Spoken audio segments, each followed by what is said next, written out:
আজ পড়ে শোনাব প্রভাত কুমার মুখোপাধ্যায়ের লেখা ছোট গল্প পত্নীহারা। চুঁচুড়ার গঙ্গা তীরে একটি সুন্দর ত্রিতল অট্টালিকা। তাহার একটি সুসজ্জিত কক্ষে সেই গৃহের অধিষ্ঠাত্রী দেবী সপ্তদশ বর্ষীয়া যুবতী শ্রীমতী সুনীতিবালা দেবী বসিয়া কবিতা পাঠ করিতেছেন। তাহার মুখখানি অতি সুন্দর, চোখে এখনো বালিকা সুলভ চপলতা পূর্ণ মাত্রায় বিরাজ করিতেছে। স্নান সমাপ্ত হইয়াছে, চুল এখনো ভালো করিয়া শুকায় নাই, তাই সেইগুলি খোলা অবস্থায় পিঠের কাপড়ের ওপর পড়িয়া আছে। জানালা দিয়া গঙ্গার বায়ু আসিয়া সেগুলি শুকাইয়া দিবার চেষ্টা করিতেছে। বেলা কমে বাড়িয়া উঠিল, 9টা বাজিয়া গেল। কাব্য আর সেই সুন্দরী পাঠিকার মন তেমন করিয়া বাঁধিয়া রাখিতে পারিল না। বাহির হইতে পদশব্দের আভাসমাত্র কানে আসিলেই তিনি চমকিত হইয়া উঠিতে লাগিলেন। গঙ্গার ঘাটে বিস্তর স্থানার্থীর সমাগম হইয়াছে। সুনীতি মাঝে মাঝে গবাক্ষপথে তাহাদের প্রতিও দৃষ্টিপাত করিতে লাগিলেন। তাহার এই মানসিক চঞ্চলতা শীঘ্রই বিদরিত হইল। একখানি দৈনিক সংবাদপত্র হাতে করিয়া সহাস্যমুখে সুনীতির স্বামী প্রবেশ করিলেন। সুনীতির স্বামী সম্পূর্ণরূপে সুনীতির উপযুক্ত। বিধাতা যজ্ঞকে যজ্ঞের সহিত যোজনা করিয়াছেন। ইহার অপেক্ষা সুবোধচন্দ্রের আর বেশি বর্ণনা নিষ্প্রয়োজন। কবিতা পুস্তকখানি পার্শ্বস্থ টেবিলের ওপর ফেলিয়া সুনীতি জিজ্ঞাসা করিলেন, অত হাসি কেন? সুবোধ হাসিয়া বলিলেন, সহ্য হয় না নাকি? না। কেন? তুমি বাইরে থেকে হাসতে হাসতে এসেছ, তা তো হবে না। আমার কাছে এসে আমাকে দেখে তবে তুমি হাসবে। তুমি কি শুধু ঘরে আছো? তুমি কি বাইরে নেই? সুনীতি হাসিয়া বলিলেন, আচ্ছা, পরাজয় স্বীকার করলাম রাজন, তোমারই আমি অন্তরে বাহিরে। এখন ব্যাপারখানা কি বলো শুনি। দেখবে আবার শুনবে? চালাকি রাখো। কাগজে তোমার বউয়ের সুখ্যাতি বেরিয়েছে নাকি? আমার বউয়ের? কি জ্বালা! তোমার কেতাবের গো মশাই, কেতাবের। তোমার ফুলহারে সুখ্যাতি করে কাগজে কেউ সমালোচনা করেছে বুঝি? যদি বলি তাই, তবে আমি রাগ করব। অপরাধ? তোমার বউ যখন তার বরের সুখ্যাতি করেছে, তখন আর কারো প্রশংসা তোমাকে স্পর্শ করবে কেন? সুবোধ হাসিয়া বলিল, তবে তা নয়। তবে কি?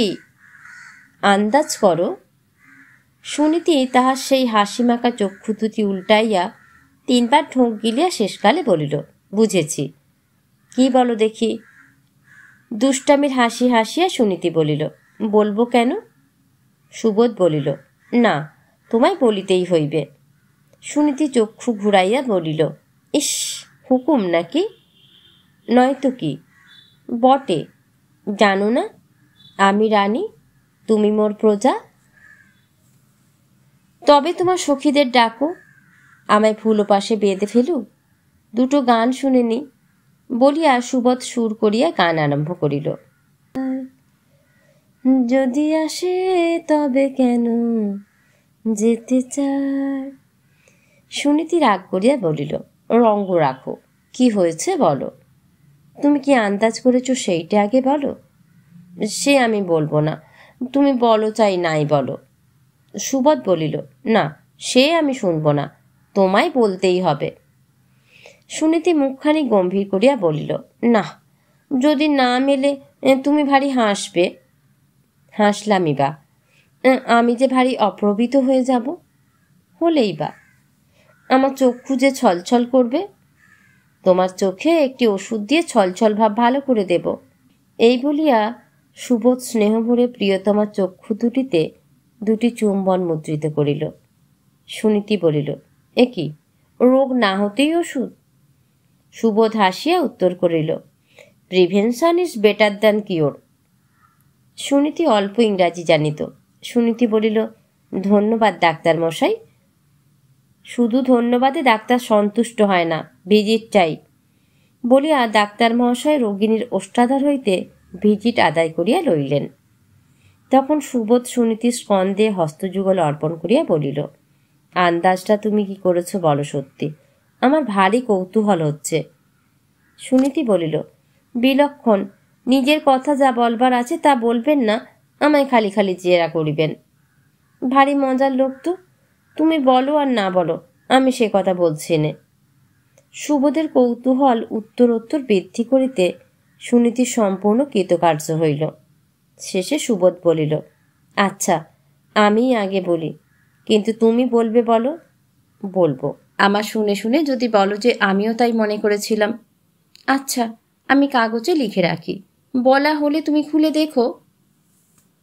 সুনীতি হাসিতে হাসিতে একখানি কাগজে কয়েকটি কথা লিখিল। লিখিয়া বলিল, বলো এইবার। সুবোধ বলিল, আজ সন্ধ্যাবেলা বহুকাল পরে স্টারে চন্দ্রশেখর। অনেক দিন থেকে তোমার চন্দ্রশেখর অভিনয় দেখবার স্বাদ। আজ দুজনে যাই চলো। সুনীতি ভারী খুশি। লিখিত কাগজখানি হাতে লইয়া মাথা ঘুরাইয়া বলিল, আচ্ছা এতে কি লিখেছি এইবার তুমি আন্দাজ করো। বাহ, সে কথা তো ছিল না। নাই বা ছিল, তবু বলো না। আমি যদি আন্দাজ করি, তবে কি আন্দাজ করিলাম সেটা ফের তোমার আন্দাজ করে বলতে হবে কিন্তু। বেশ, আমিও তোমায় আবার সেটা আন্দাজ করাবো। তাহলে আন্দাজ করতে করতে চিরটা জীবন কেটে যাক আর কি। আচ্ছা, তুমি আমায় যেরকম খুশি করেছ তোমাকে আর কষ্ট দেওয়া উচিত নয়। এই দেখো। সুবোধ কাগজ খুলিল। তাহাতে লেখা আছে, হিজি বিজি কিছাই লিখি আমি তো কিছুই আন্দাজ করিতে পারিতেছি না। তোমার মনে কৌতূহল সঞ্চার করিবার চেষ্টা করিতেছি মাত্র। পড়িয়া সুবোধ হাসিয়া উঠিল। বলিল, তুমি ভারী দুষ্টু। কি সাজা দেবে? সাজা দেব? সাজা দিয়েছি, আসল কথা এখনো বলিনি। তোমাকে মেম সাহেব সাজাবো। সে আবার কি কথা? সুবোধ বলিল, না সত্যি, অনেক দিন থেকে আমার স্বাদ। মেমের পোশাকে তোমাকে কেমন দেখায় দেখব। তোমার জন্য একটা পোশাক আনিয়ে রেখেছি।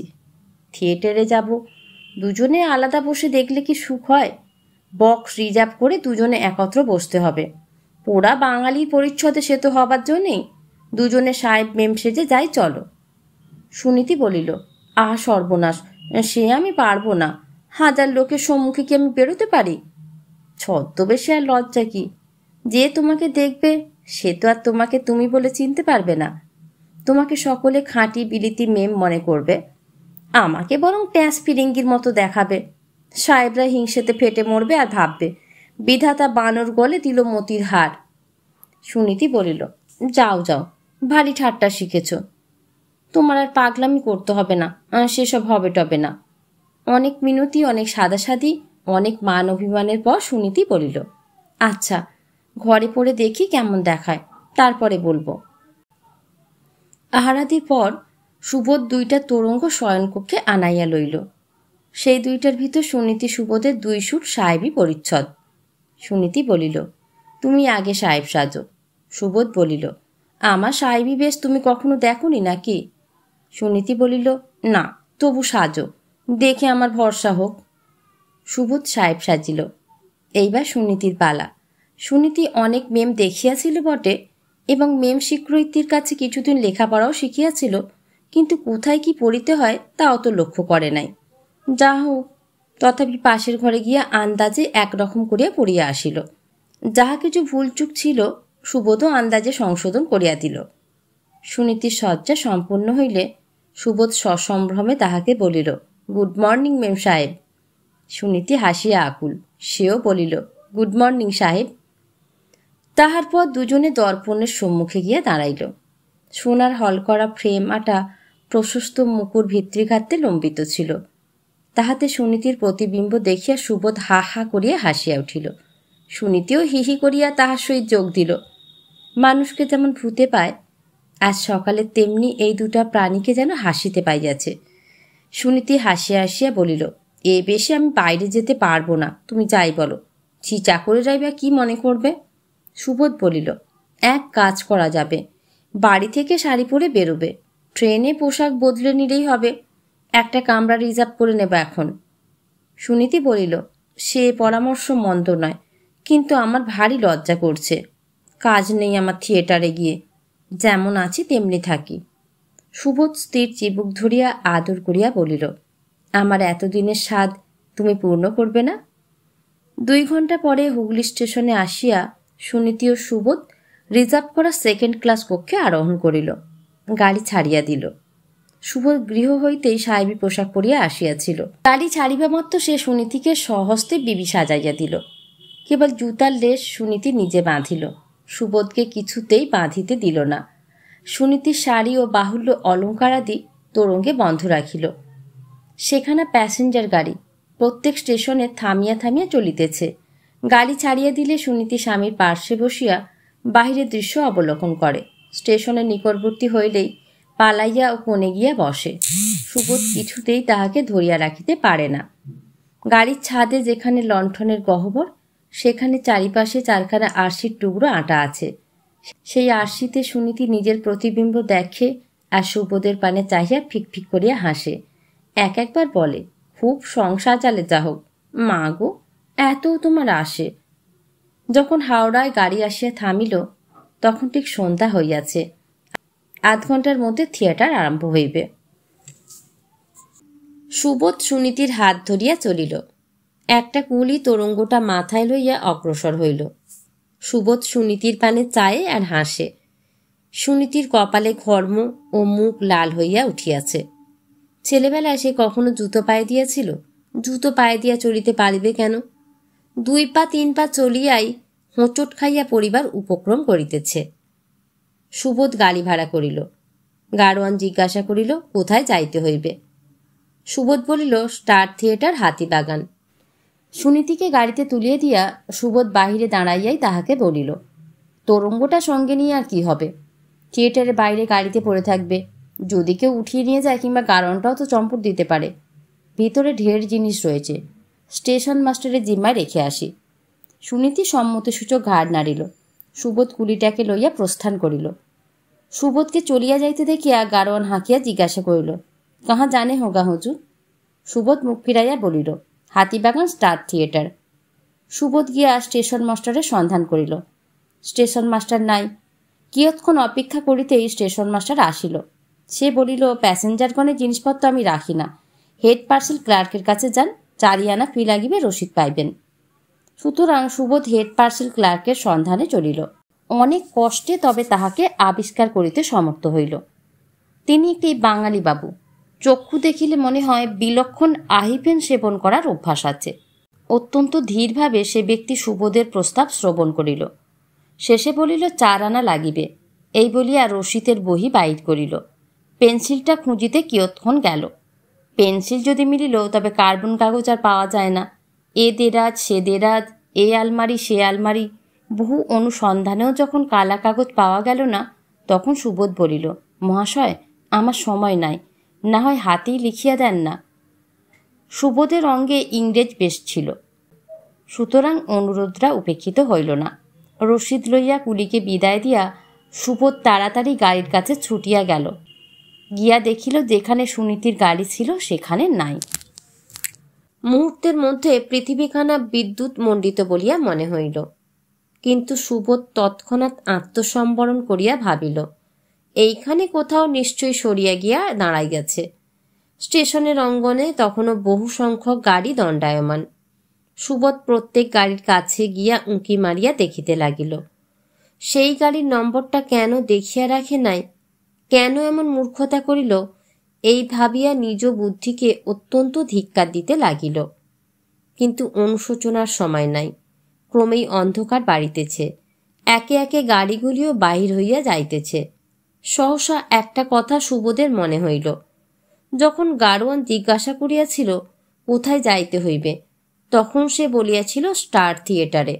গাড়োয়ান সুনীতিকে লইয়া যদি স্টারে উপস্থিত হইয়া থাকে।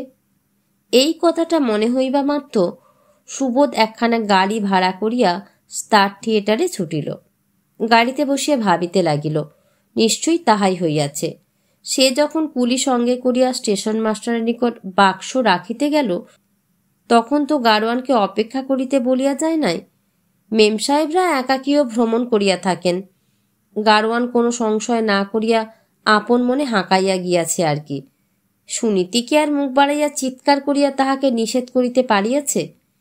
এই ঘটনায় সে ভয়ে বিস্ময়ে ভ্যাবা গঙ্গারাম হইয়া গাড়ির ভিতর বসিয়া কাঁপিতেছে, হয়তো কাঁদিতেছে, নয়তো মূর্ছা গিয়াছে। স্টার থিয়েটারের সম্মুখে গাড়ি পৌঁছিল। মহাসমারোহে চন্দ্রশেখরের অভিনয় আরম্ভ হইয়াছে। জনতা অত্যন্ত অধিক। বহু লোক স্থানাভাবে টিকিট পাইতেছে না, ফিরিয়া যাইতেছে। সুবোধ লম্ফ দিয়া গাড়ি হইতে অবতরণ করিল। দণ্ডায়মান সমস্ত গাড়িগুলি একে একে অন্বেষণ করিল, কোনোখানিতে শুনিতে নাই। তাহার মাথা ঘুরিতে লাগিল, বুদ্ধিশুদ্ধি লোপ হইবার উপক্রম হইল। ফিরিবার সময় প্রত্যেক গাড়ির গাড়োয়ানকে জিজ্ঞাসা করিল, তুম কই মেম সাহেব গো লায়া? সকলেই বলিল না। একজন বলিল, হাঁ হুজুর লায়া। সুবোধের বুকের ভিতরটা ধরাস করিয়া উঠিল। মনে হইল এইবার যেন অকুল সমুদ্রে কুল পাইয়াছি। ঘোড়া দুইটা দেখিল, গাড়োয়ানের পানে চাহিল, ঠিক যেন সেই ঘোড়া সেই গাড়োয়ান বলিয়াই মনে হইল।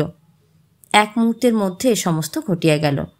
দ্বিতীয় মুহূর্তে সুবোধ গাড়োয়ানকে জিজ্ঞাসা করিল, কাহা সে লায়া? হাওড়া স্টেশন সে? হাঁ হুজুর, হাওড়া স্টেশন সে লায়া। হামকো দেখা থা? কোচবাক্সে বসিয়া মুখ ঝুঁকাইয়া সেই অল্পালোকে গাড়োয়ান সুবোধের মুখ নিরীক্ষণ করিল। ভাবিয়া চিন্তিয়া বলিল, হাঁ হুজুর, আপকো মাফিক একটু সাহেবকো দেখা থা। সুবোধ তখন অত্যন্ত আগ্রহের সহিত বলিল, মেম সাহেব কিধার গিয়া? মেম সাহেব ভিতর মে তামাশা দেখ রাহি হ্যাঁ। শুনিয়া সুবোধ ভারী নিরাশ হইল। ভাবিল তবে ও তো সুনীতি নহে। সুনীতি হইলে সে কখনো গাড়ি ত্যাগ করিয়া টিকিট কিনিয়া থিয়েটারের ভিতর প্রবেশ করিত না, তাহা একান্তই অসম্ভব। তথাপি ভাবিল একবার দেখা যাও। ভিড় ঠেলিয়া ফটক পার হইয়া সুবোধ থিয়েটারের অঙ্গনের ভিতর প্রবেশ করিল। যে ব্যক্তি টিকিট বিক্রয় করে তাহাকে জিজ্ঞাসা করিল, ইংরেজ বেশধারিণী কোনো বঙ্গমহিলা টিকিট ক্রয় করিয়াছেন কি? সে ব্যক্তির নাম ভবচরণ। বলিল, মহাশয়, এত লোক টিকিট লইয়াছে, এই ভিড়ে কি কাহারও মুখের পানে চাহিয়া দেখিবার অবসর পাইয়াছি? তবে মনে হইতেছে যেন একজন লইয়াছেন। সুবোধ লোকটার হাতে একখানা নোট দিয়া বলিল, মহাশয়, একবার বাহিরে আসুন। ভবচরণ সসম্ভ্রমে বাহির হইয়া আসিল। ঔৎসুক্যের সহিত বলিল, কি মহাশয়? সুবোধ বলিল, আমাকে একটু সাহায্য করিতে হইবে। আপনাদের কোনো লোক দিয়া একবার সেই মহিলাটিকে সংবাদ দিতে হইবে। যদি আমার কার্য সফল হয় তবে আর একখানি নোট দিব। ভবচরণ হাসিয়া বলিল, তা মহাশয় নিশ্চয়ই করিব। একজন ভদ্রলোকের যদি উপকার করিতে পারি তবে তা না করিব কেন? আপনি একটু অপেক্ষা করুন, আমি এখনই আসিতেছি। বলিয়া ভবচরণ একটু অভূতপূর্ব রকম আচরণ করিল। একটা গোলযোগের ব্যাপার সন্দেহ করিয়া থিয়েটারের কোনো ঝিকে ডাকিয়া লইয়া তাহার দ্বারা উপরে সুবোধের বার্তা না পাঠাইয়া ইহা নির্বিবাদে হাসিল করা কোনো ঝির কর্ম নয় মনে করিয়া সে পশ্চাৎ দিক দিয়া থিয়েটারের সাজঘরে উপস্থিত হইল। দেখল তাহার পরিচিতা রোহিণী নাম্নী নটি দলনী বেগমের পরিচ্ছদ পরিয়া চেয়ারে বসিয়া তামাক খাইতেছে। তাহাকে গিয়া চুপি চুপি বলিল, একটা কাজ করবে? কি? ভবচরণ সংক্ষেপে ব্যাপারখানা রোহিণীকে বুঝাইয়া দিল। রোহিণী বলিল, কি দেবে? একটা 4 কাউন হুইস্কি। আরে রাম, গলা জলে, গ্রিনসিল। আচ্ছা তাই, এসো তবে। বেগমের পরিচ্ছদ পরিত্যাগ না করিয়া বাহিরে যাওয়া চলে না, অথচ ছাড়িলে আবার পড়তে অনেক কষ্ট ও সময় নষ্ট হইবে। সুতরাং রোহিণী একখানা বিলাতি শালে আপাত মস্তক আবৃত করিয়া চটি জুতো পায়ে দিয়া ভবচরণের পশ্চাৎ পশ্চাৎ চলিল। ভবচরণ সুবোধবাবুকে দেখাইয়া বলিল, এরই কথা বলছিলাম। সুবোধ কার্ডকেস হইতে নিজের একখানি কার্ড বাহির করিয়া রোহিণীর হাতে দিল। বলিল, যদি কোনো ইংরেজ বেশধারিণী বঙ্গ মহিলাকে ভিতরে দেখেন তবে এই কার্ড দেখিয়ে অনুগ্রহ করে তাকে ডেকে আনবেন। রোহিণী সুবোধের পানে চাহিয়া একটু মুচকি হাসি হাসিল। কাঠখানি লইয়া হেলিয়া দুলিয়া সিঁড়ি ভাঙিয়া উপরে উঠিতে লাগিল। সুবোধ দাঁড়াইয়া অপেক্ষা করিতে লাগিল। 5 মিনিট পরে কাঠখানি হাতে লইয়া নামিয়া আসিয়া বলিল, ভিতরে ইংরেজ বেশধারিণী আপনার কোনো মহিলা নাই। একজন আছেন, তিনি আপনার আত্মীয়তা অস্বীকার করিলেন। সুবোধ কোনো কথা না বলিয়া সে স্থান হইতে চলিয়া গেল। রোহিণী তাহার সঙ্গীকে বলিল, আজ ভালো বিপদে ফেলেছিলে ভাই। একটা গ্রিন শিলের লোভে প্রাণটা গিয়েছিল আর কি। খুঁজে খুঁজে ইংরেজ বেশধারিণী মহিলার কাছে উপস্থিত হয়ে পড়লাম। আপনার স্বামী বাইরে অপেক্ষা করছেন, আপনি শীঘ্রই আসুন। বলে কার্ড দেখালাম। মা গি কার্ডখানা ছুঁড়ে আমার গায়ে ফেলে দিলে। চোটে লাল আমাকে মারে আর কি। তুমি কোন সাহসে বললে? তোমার স্বামী বাইরে অপেক্ষা করছেন। স্বামী কি অন্য কেউ কি করে জানলে? নিশ্চয় স্বামী, দেখছো না লোকটা মণিহারা ফণি হয়ে বেড়াচ্ছে। স্বাধীনতাওয়ালা আলোকপ্রাপ্ত লোক, স্ত্রীটি হারিয়ে বসে আছেন। অমৃত বোসকে বলবো এখন, ভারী একটা মজার প্রহসন হবে। সুবোধ অঙ্গনের বাহিরে গিয়া কিয়ৎক্ষণ দাঁড়াইয়া ভাবিল, এমন বিপদে সে ইহজন্মে আর কখনো পড়ে নাই। এই একবার মনে হইল, এই সকল কি সত্য না স্বপ্ন দেখিতেছি। ইহা যদি স্বপ্ন হইয়া যায়, যদি ঘুম ভাঙিয়া উঠিয়া দেখি যে এসব কিছু নহে, সুনীতি আমার পার্শ্বে শয়ন করিয়া নিদ্রা যাইতেছে, তাহা হইলে কি সুখ, কি আনন্দ হয়। সুবোধের দুই চক্ষু জলপূর্ণ হইল। মনে মনে বলিল, সুনীতি কোথায় তুমি? কি অবস্থায় রহিয়াছ? কোন দস্যু হস্তে কি মহাবিপদে তুমি পতিত হইয়াছ? আমি তো কিছুই জানিতে পারিতেছি না। হাওড়া স্টেশনের প্ল্যাটফর্মে সুনীতির সেই লজ্জারক্তি মুখখানি কেবলই সুবোধের মনে পড়িতে লাগিল। দীর্ঘ নিঃশ্বাস ফেলিয়া ভাবিল, হায় হায়, আমি তোমার সর্বনাশ করিলাম। কিন্তু এমনভাবে কালক্ষেপ করিয়া কি ফল হইবে? সুবোধ মনে করিল, আর একবার হাওড়ায় গিয়া অনুসন্ধান করি। যদি সে গাড়িখানা এতক্ষণ ফিরিয়া আসিয়া থাকে, যে গাড়ি সুবোধ হাওড়া হইতে ভাড়া করিয়া আসিয়াছিল, তাহা এতক্ষণ অপেক্ষা করিতেছিল। সুবোধ তাহাতে আরোহণ করিয়া হাওড়ায় যাইতে কহিল। স্টেশনে পৌঁছিয়া সুবোধ দেখিল, অঙ্গন বহু শকটে পরিপূর্ণ। পাঞ্জাব ডাকগাড়ি ছাড়িবার সময় উপস্থিত। হতবুদ্ধির মতো সকল গাড়িগুলির কাছে এক একবার দাঁড়াইল। কেমন করিয়া সে গাড়ি চিনিয়া বাহির করিবে? ডাকগাড়ি ছাড়িয়া গেল। সুবোধ একটা মতলব স্থির করিয়াছে। স্টেশন মাস্টারের কাছে গিয়া বলিল, মহাশয়, আপনার সমস্ত কুলিকে যদি দয়া করিয়া একত্র করেন, তবে অত্যন্ত উপকৃত হই। বৈকালের ট্রেনে যে ব্যক্তি আমার তোরঙ্গ নামাইয়াছিল, তাহাকে আমার বিশেষ প্রয়োজন। স্টেশন মাস্টার গম্ভীর মূর্তি ধারণ করিয়া বলিলেন, মহাশয়, জিআর পুলিশকে আবেদন করুন। চলিল সুবোধ রেলওয়ে পুলিশের দারোগার সন্ধানে। দারোগা সাহেব মুসলমান, চারপাই পাতিয়া নিদ্রার আয়োজন করিতেছিলেন। তাহার সমীপে সুবোধ উপস্থিত হইয়া আপনার আবেদন জানাইল। প্রথমে তো দারোগা সাহেব কানেই তোলেন না। অবস্থা বুঝিয়া প্রাণের দায়ে সুবোধ তাহাকে কিঞ্চিত দক্ষিণান্ত করিল। তখন দারোগা সাহেব সতেজে উঠিয়া বসিলেন। রাইটার কনস্টেবলকে হুকুম দিলেন, বোলাও সব শালাকুড়ি লোককে।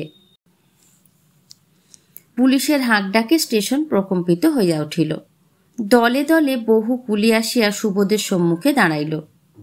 ক্রমে যে ব্যক্তি সুবোধের তোরঙ্গ নামাইয়াছিল সে উপস্থিত হইল। সুবোধ তাহাকে চিনিল, জিজ্ঞাসা করিল, বিকেলের ট্রেনে নামিয়া যে গাড়ি আমি ভাড়া করিয়াছিলাম, সে গাড়ির গাড়োয়ানকে তুমি চেনো কি? সে ব্যক্তি বলিল, চিনি বই কি হুজুর, তার নাম রহিম বক্স। রহিম বক্সের আড্ডা কোথায় জানো? জোড়াসাঁকো। সেখানে আমায় লইয়া যাইতে পারো? ভালো করিয়া বকশিস দিব। বকশিসের নাম শুনিয়া কুলি অত্যন্ত উল্লসিত হইয়া বলিল, চলুন না হুজুর, এক্ষুনি যাচ্ছি। কুলি সুবোধের সঙ্গে চলিল। পুলিশে সেই রাইটার কনস্টেবল অর্থাৎ মুন্সিজি সুবোধের সম্মুখে দাঁড়াইয়া তাহার মুখের পানে সহাস্যে কটাক্ষপাত করিয়া বলিল, বাবু সাহেব। সুবোধ বলিল, বকশিস? সে ব্যক্তি গর্বিতভাবে বলিল, বাবুজি, আমি চাপরাশি না দারোয়ান যে বকশিস দিবেন? তবে পান খাইবার জন্য যদি কিছু দেন তো আলবাত লইতে পারি। সুবোধ মনে মনে বলিল, বাধিত করিতে পারো। সুবোধের মন তখন উদ্ভ্রান্ত। টাকার প্রতি মায়া মমতা সম্পূর্ণভাবে তিরোহিত হইয়াছিল। ঠন করিয়া একটা টাকা ফেলিয়া দিল। টাকাটা কুড়াইয়া লইয়া মুন্সি বলিল, বন্দে কি বাবু সাহেব। কুলিকে সঙ্গে লইয়া গাড়ি করিয়া সুবোধ জোড়াসাঁকোর এক অন্ধকার গলিতে উপস্থিত হইল। পথে বারবার শঙ্কা করিতে করিতে আসিয়াছিল, হয়তো গাড়োয়ানের দেখা পাওয়া যাইবে না। কিন্তু সে আশঙ্কা অমূলক হইল। গাড়ি আছে, গাড়োয়ান পার্শ্বে খাটিয়ায় শুইয়া ঘুমাইতেছে। কুলি তাহাকে জাগাইল, রহিম, ও রহিম, ওট ওট। রহিম ঘুমের ঘোরে বলিল, আজ আর আমি ভাড়া যাব না, আজ দাও মেরে দিয়েছি। শুনিয়া সুবোধের মনটা ছনাৎ করিয়া উঠিল। ভাবিল, কি অমঙ্গলে কথাই শুনিব না জানি। কুলি তাহাকে আশ্বাস দিল, ওঠ, ভাড়া যেতে হবে না, শীঘ্র ওঠ। রহিম কোনো মতে উঠিল। মুখে ভয়ানক মদের গন্ধ। বিড়বিড় করিয়া কি বকিতে লাগলো কিছুই বোঝা গেল না। বকিতে বকিতে আবার ধপাস করিয়া খাটিয়ায় বসিয়া পড়িল। কুলি তখন গাড়ির জ্বলন্ত লণ্ঠনটা খুলিয়া আনিয়া সুবোধের মুখে আলোক ধরিল। জিজ্ঞাসা করিল, একে চিনতে পারিস? সুবোধকে দেখিবা মাত্র গাড়োয়ান উঠিয়া দাঁড়াইল। হাত দুইটি জোর করিয়া অত্যন্ত করুণ স্বরে বলিল, হুজুর, আপনার মেম সাহেব আমাকে 10 টাকা বকশিস দিয়েছেন। সুবোধ যেন হাতে স্বর্গ পাইল। জিজ্ঞাসা করিল, আমার মেম সাহেবকে কোথায় রেখে এসেছিস? দারোয়ানের মাথা ঠিক ছিল না। একে মদ্যের প্রভাব, তাহার উপরে একদমে 10 টাকা লাভ করিয়াছে। কিয়ৎক্ষণ ভাবিল, ভাবিয়া পূর্ববৎ করুণ সুরে কহিল, হুজুর, ভবানীপুর। কোন স্থান? ছক্কর বেরিয়া। সুবোধের দেহে প্রাণ আসিল। ভবানীপুর চক্রবেরিয়া সুবোধের ভাইরা ভাই অবিনাশ চন্দ্রের বাড়ি। সুনীতি নিশ্চয়ই সেখানে গিয়াছে, আর কোনো ভাবনা নাই। তবু সুবোধ জিজ্ঞাসা করিল, কত নম্বর? নম্বর তো মনে নাই হুজুর। বারংবার এই কথা বলিতে বলিতে লোকটা হাউমাউ করিয়া কাঁদিতে লাগিল। তাহার কান্না দেখিয়া সুবোধ অত্যন্ত বিস্মিত হইল। কুলিকে জিজ্ঞাসা করিল, এ কাঁদে কেন? কুলি জিজ্ঞাসা করিল, রহিম, কাঁদিস কেন রে? ভয় কি তোর? রহিম কাঁদিতে কাঁদিতে উত্তর করিল, ভয় আবার কি? বেশি দারু পিলে আমার কান্না পায়, মনে হয় আমার বিবি মরে গেছে। শুনিয়া সুবোধ মনে মনে হাসিল। বিবির বিরহে মানুষের অন্তরে যে কি ভাব উপস্থিত হয়, তাহা সে এতক্ষণে বিলক্ষণ হৃদয়ঙ্গম করিতে পারিয়াছিল। সুবোধ পকেট হইতে একখানা 10 টাকার নোট বাহির করিয়া দিয়া বলিল, তোমরা দুইজনেই 5-5 টাকা বকশিস নাও। পরমুহূর্তে সুবোধের গাড়ি ভবানীপুর অভিমুখে ধাবিত হইল। রাত্রি তখন 11টা। শীতল নৈশ বায়ু তাহার ললাটের ঘর্ম অপনোদন করিতে লাগিল। সুবোধ মনে এক প্রকার অভূতপূর্ব লঘুতা অনুভব করিল। বারংবার অস্ফুট স্বরে বলিতে লাগিল, এ কি মুক্তি, এ কি পরিত্রাণ, কি আনন্দ হৃদয় মাঝারে। চক্রবেরিয়া রোডে অবিনাশচন্দ্রের বাড়ির সম্মুখে সুবোধের গাড়ি দাঁড়াইল। তাড়াতাড়ি গাড়োয়ানকে বিদায় করিয়া মুক্ত দুয়ারে বাটির ভিতরে প্রবেশ করিল। একেবারে অবিনাশচন্দ্রের শয়নকক্ষে গিয়া উপস্থিত। কেরোসিনের ল্যাম্প মিটিমিটি করিয়া জ্বলিতেছে। অবিনাশচন্দ্র বিছানায় আড় হইয়া শুইয়া। তাহাকে দেখিবা মাত্র সুবোধ রুদ্ধশ্বাসে জিজ্ঞাসা করিল, সুনীতি? অবিনাশচন্দ্র হাই তুলিয়া বলিলেন, সুনীতি কি? সুনীতি এসেছে? অবিনাশচন্দ্র আবার হাই তুলিয়া ধীরে ধীরে বলিলেন, কোথা থেকে নেশা করে এলে, ভুল বকছ যে হে। সুবোধ হতাশ হইয়া নিকটস্থ চেয়ারে বসিয়া পড়িল। এই সময় তাহার শ্যালিকা সুমতি প্রবেশ করিলেন। সুবোধকে দেখিয়া হাহা করিয়া হাসিয়া জিজ্ঞাসা করিলেন, কি গো সাহেব, চন্দ্রশেখর অভিনয়টা কেমন দেখলে? অবিনাশচন্দ্র স্ত্রীকে ভৎসনা করিলে, আচ্ছা পাগল, পেটে 1 মিনিট কথা থাকে না, আমি ভায়াকে একটু চানকে নিচ্ছিলুম। সুবোধ বলিল, খুব লোক যা হোক এসব বিষয় নিয়ে ঠাট্টা তামাশা করে। মহা হাসি পড়িয়া গেল। সুমতি অবিনাশচন্দ্র উভয়ে মিলিয়া সুনীতির দুর্গতির ইতিহাসটা বিবৃত করিলেন। সুবোধ কুলির সঙ্গে স্টেশন মাস্টারের সন্ধানে প্রস্থান করিলেই গাড়োয়ান গাড়ি হাঁকাইয়া একেবারে স্টার থিয়েটারে হাজির। গাড়িও ছুটিল, সুনীতিও কান্না আরম্ভ করিয়া দিল। থিয়েটারের সম্মুখে গাড়ি দাঁড় করাইয়া গাড়োয়ান আসিয়া দরজা খুলিয়া দিল। গাড়োয়ানকে দেখিবা মাত্র সাহসে ভর করিয়া সুনীতি বলিল, চলো, আবার স্টেশনে চলো, আমার স্বামীকে ফেলিয়া আসিলে কেন? গাড়োয়ান আবার হাওড়া স্টেশনে যায়। অনেক খুঁজিয়া সুবোধকে পাইল না। তখন কি ভাগ্যে সুনীতির বুদ্ধি জোগাইল। এখানকার ঠিকানা বলিয়া দিল। 10 টাকা বকশিস কবুল করিল। আমরা তো মেম সাহেব দেখিয়া চিনিতেই পারি না। শেষকালে সুমতি উপসংহার করিলেন, আহা মরি, কি যে ছিঁড়ি বেরিয়েছিল, সে বেশ, আর সে অবস্থা দেখে হাসবো কি কাঁদবো ভেবে ঠিক করতে পারেনি। যদি থিয়েটারের বাক্সে নিয়ে যাবারই স্বাদ, তবে অমন কিমফুত কিমাকার না সাজিয়ে পুজোর সময় শখ করে যে নতুন পোশাক তৈরি করিয়েছ তাই পরালেই তো হতো। সেও শাড়ি হোক, কিন্তু এ কালের ছাঁদের কত সুন্দর। যেসব মেয়েরা বাইরে বেরোন তারা তো ওই পরেই বেরোন, তারা কি আর গাউন পরতে যান? এই বুদ্ধিটুকু তোমার ঘটে কেন জোটেনি? সুবোধ মহা অপর্বিত হইয়া ভাবিল, তাই তো। বৃত্তান্ত শেষ হইলে সুমতি সুবোধকে বলিল, এখন এসো সাহেব মশাই, তোমার বিবির সঙ্গে দেখা করবে এসো। সে তো এসে অবধি জলের গ্লাসটি খায়নি, কেঁদে কেঁদে মরছে। এই এতক্ষণে ঘুমিয়ে পড়ল। তাকে উঠাই গে, চলো। তোমার অবস্থাটা কি হয়েছিল বলবে, এসো।